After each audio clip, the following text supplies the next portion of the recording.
Well, Happy New Year to you all. Welcome to the Rude Boy Sound. Welcome to Spurs, the Sound Off.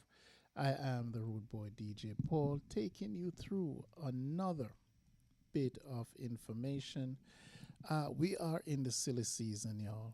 We are about smack, not smack in.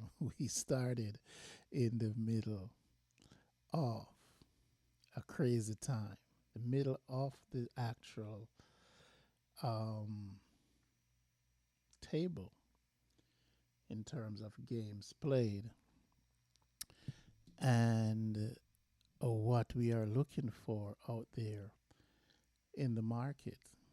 And usually around about this time, you're going to hear a lot of different players being associated with different clubs, Spurs no exception. I think everyone that kicks a ball now will be somewhat linked to Spurs. There are two players, and both are in the midfield that I actually like. I'm not going to share much information on them.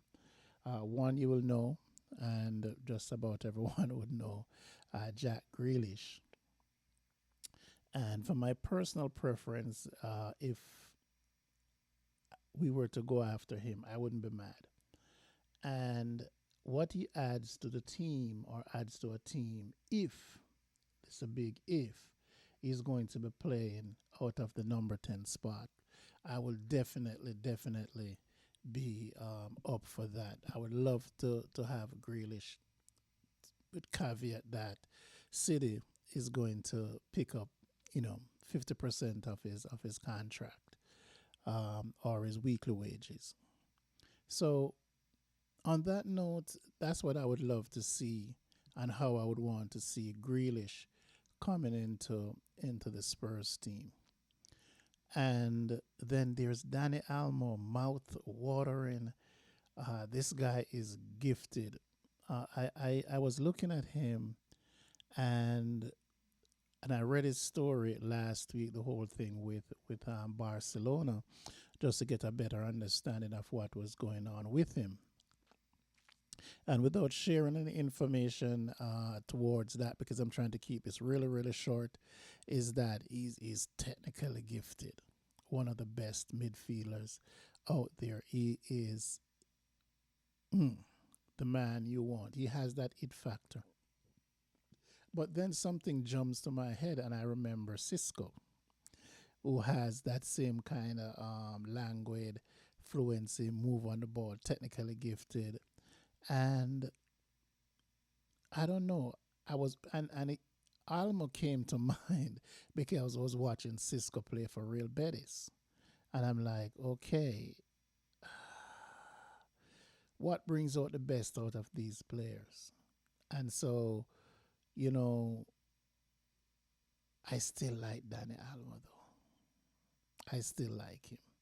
He is really gifted. I would love to see him. At least Spurs make a play for him. There is not much to lose.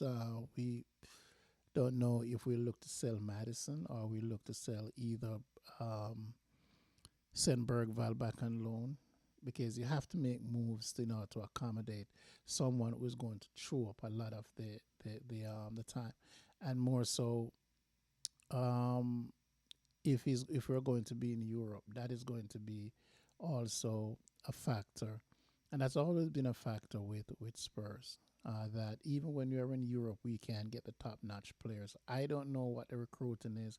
I don't know if it's a lever factor who is not willing to just say, you know what, this guy worth more to me than what I want to pay for him, but I'm going to pay because he worth that much to the club. And I get a sense that the deals that Levy made, those are along the lines that he's bargaining. Sometimes seem like he's bargaining with himself. Is whether or not you take into consideration that this player, even though he might be expensive, is that he suits the needs. He suit the needs of Spurs, and that's a one of those things that is a strike against Levy, but we're not talking about Levy. We can talk about Levy all day in another iteration of the sound off, which we're going to do. We're going to take a look at Daniel Levy during this, but it is silly season. And so, who do you trust with the information? To be honest with you, I am a wait and see guy. I read around and I try to get a little bit of you know, Sky Sports. Try to get a little bit of Talk Sports. Not much. I think it's a whole lot of, air that's on there. That's a gimmick. Um, Sometimes it's partisan because most of the people who are on there are affiliated with a club at some point, so you don't get much substance in. They're no different from any other um, internet user, to be honest with you. So I'm not gonna put much stock into into talk sports. But ESPN, maybe take a look to see what's going on over here. But for now, as far as I'm concerned and what I'm looking at, I'm just having these two guys who I think would serve Spurs right. And if I add a third guy to it, because now I need somebody in the defense, I would probably say Skriniar, go back to him, a revisit. Um, he's right sided, he's a right footer. So you need a strong left footer to accommodate on the back line because we're gonna have problems continuously with Van de Ven, unfortunately, unless and until and reining this stupid kamikaze highline football, wind sprint, schoolboy, schoolyard type of football. We're gonna be pins and needles when it comes to to to Van de Ven, and that's unfortunate because he's such a talent.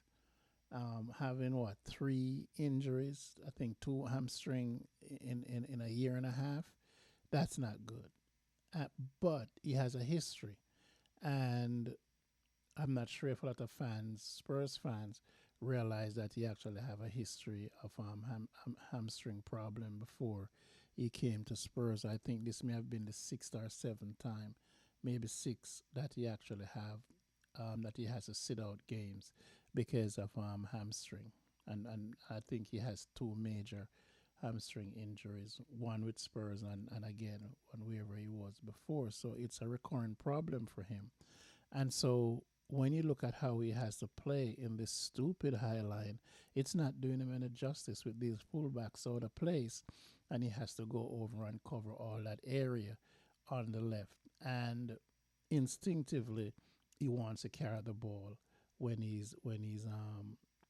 the opportunity arises. So there's always this feeling that that hamstring can go at any time. So I want to see a little bit more subdue in the way we're playing. I mean, the exertion of the energy to want to facilitate the offense, I think that needs to get reined in a bit. And so maybe if we start getting players like Skriniar, who is a direct um, defender and not so much known for his on the ball skill. I think Jagushin is doing a great job. I think he gets the ball, he releases it, and he's getting better by the day. But we still need another center back, no matter how you want to slice it, because Ben Davis is not the answer. And I'm sure he's not going to leave in January. But when he comes back, we still need better coverage.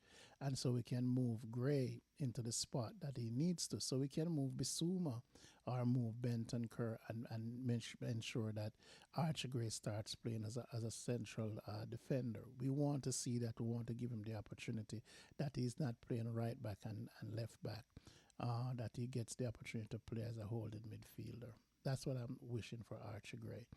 Bergval, I think if we get some senior players in, he might have to go out on loan. Nothing wrong with that because he's not going to get the game time. And even for him, he's getting a little bit of minutes and he's been played out of position. but I don't see him going out on loan. I think because the Europa League is here, he's going to start in the Europa League as long as he's healthy, which he should.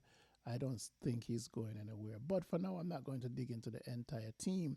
I just want to say Happy New Year to all. Thank you to all the subscribers, all 14, 13, 14. I lost one today. All 14 subscribers who have subscribed during the month. Hopefully, we can share the video and we can get some likes and comments. The comment is open. I think I went in and fixed whatever the issue is. So feel free to comment, and I wish you all the very best in 2025. Let's go, Spurs.